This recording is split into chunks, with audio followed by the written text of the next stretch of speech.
don't know, that's a really hard question. The biggest step I've made towards creating healthy boundaries is by deleting social media apps. It's crazy how we feel like we need to be present on them or else we're gonna miss out on something, but the truth is, you really don't miss out on much.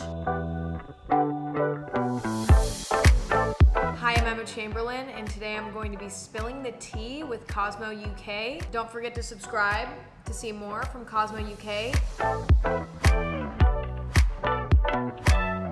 My morning routine is very specific. I wake up, immediately I make myself a coffee, I get back into bed, and I journal, and I read, and I plan out my day as I drink my coffee. I'm making an unusual type of tea today that's actually not tea at all, but it comes in a bag that resembles a tea bag, so it's close enough, right? It's actually really good. I normally don't drink hot coffee, but I do love it. And then I'll usually make breakfast after that, which usually consists of some vegan yogurt with granola and berries. Sometimes I'll make a smoothie, and that's pretty much my morning routine.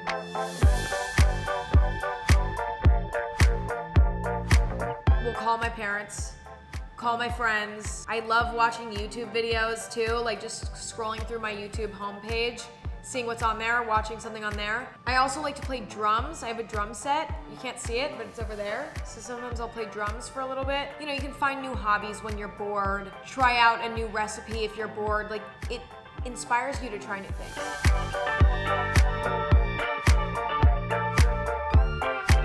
Honestly, coffee, because I drink a lot of coffee every day. So I am definitely working on lowering my caffeine intake, but I would say coffee is definitely my guilty pleasure. I love going to cute little cafes and getting a drink, sometimes a little pastry. That's like my favorite thing of all time. I just love coffee. So it's definitely my biggest guilty pleasure.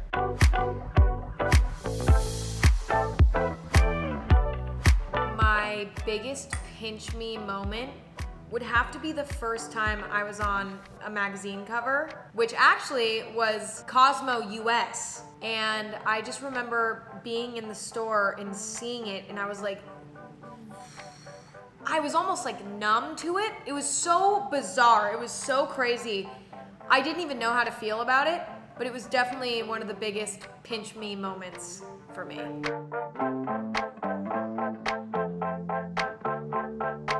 I really do not read my Instagram DMs. I mean, occasionally I will. It's just uncharted territory in there. Like, I kind of try my best to avoid Instagram DMs as much as possible.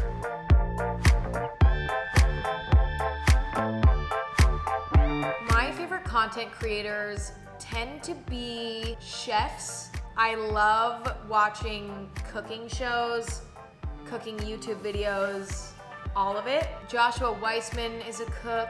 Babish is a chef as well. I love both of their videos. I watch like random things. I don't think I have truly a favorite creator because I watch the most random stuff.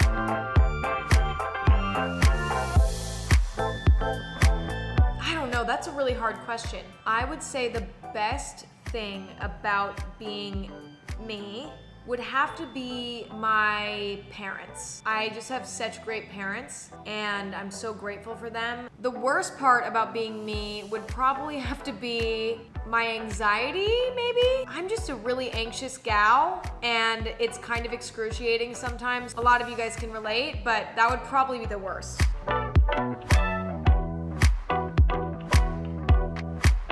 I was at a coffee shop in LA, and I was walking up to the coffee shop and I saw a girl standing with a Chamberlain coffee bag, like tote bag, a Chamberlain coffee tote bag, and she didn't see me, but she was holding the tote bag. And at first I walked up and I was like, do I say hi to her? Like, I have to say hi. So I tapped her on the shoulder and I was like, I love your bag.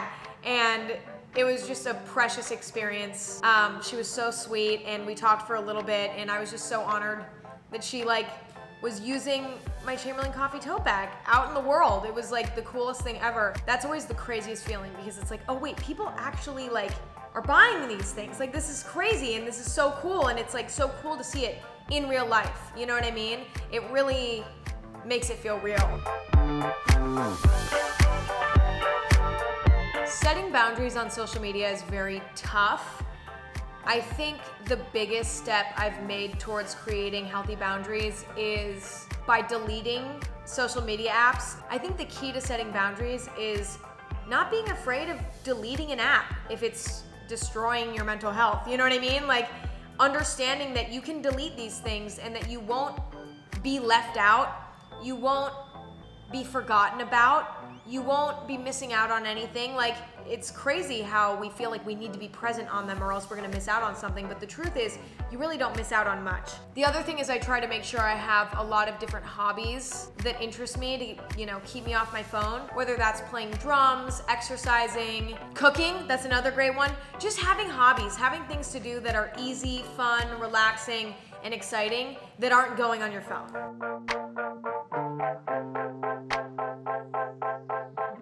My dad really inspires me because he's an artist and he creates paintings, you know, like painting. And he has always inspired me to choose a path in my life that makes me the happiest rather than makes me the most money or makes me the most prestigious. He's always reminded me to only make decisions in life based on what will make me the happiest and what will make me feel the most creatively fulfilled. But I'm also very inspired by my mom because she's a very hardworking woman and she is very meticulous and dedicated to everything that she does, and both of them are very inspiring to me.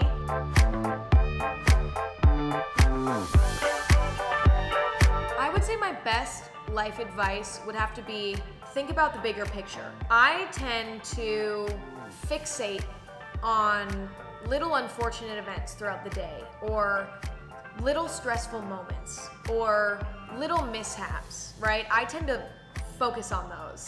When I look at the bigger picture, my life is really great, and focusing on those little negative things is so unnecessary. So I make it a priority to sit back and put things into perspective, you know, whenever I'm getting upset about something or anything like that, because the bigger picture is what you should be focusing on.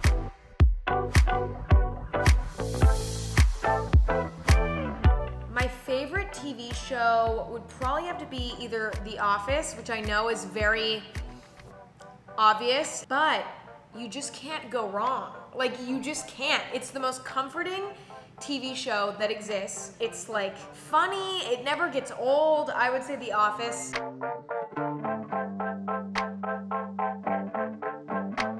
My snack of choice is definitely crackers, some veggies, and some hummus. Spicy hummus, to be exact. That is my favorite snack. Cannot go wrong. Basically, anything dipped in spicy hummus is my favorite snack.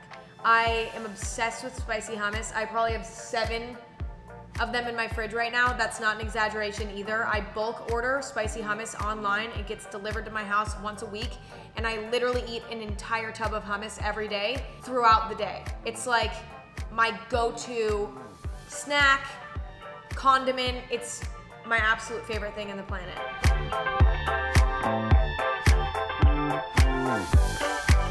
I would say my dream dinner guests would probably have to be Andy Warhol, because I feel like he's just such a quirky dude and he would just have a lot of interesting stories and a lot of interesting perspectives. Or the entire Beatles band. I know that's also kind of an obvious choice, like who wouldn't want to have dinner with the Beatles? But again, like they just would have such interesting stories and would also have a really interesting perspective on fame, which I would love to hear about from them.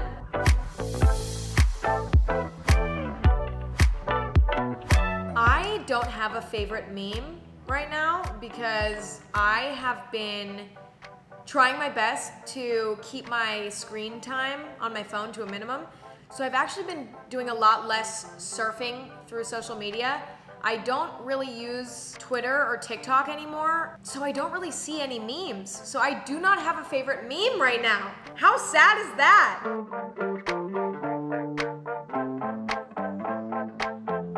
After After a long day, my favorite way to unwind is cooking a delicious meal of some sort, maybe ordering something in. That's my favorite way to relax in the evening, is to like cook a really warm, yummy meal. Sometimes eat it in bed. I live alone, so I can do these things. Like that is my like dream. That is how I unwind after a long day.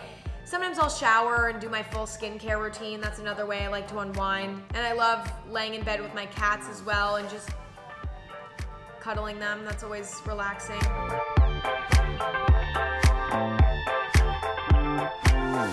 In 5 years, I see myself, okay, wait, so I'm 20 now. I'll be 25 in 5 years. I'll probably be doing something pretty similar to what I'm doing now. You know, just working on whatever inspires me in the moment, being surrounded by people who I love, hopefully traveling a lot more. I'd love to be an avid traveler by the time that I'm 25.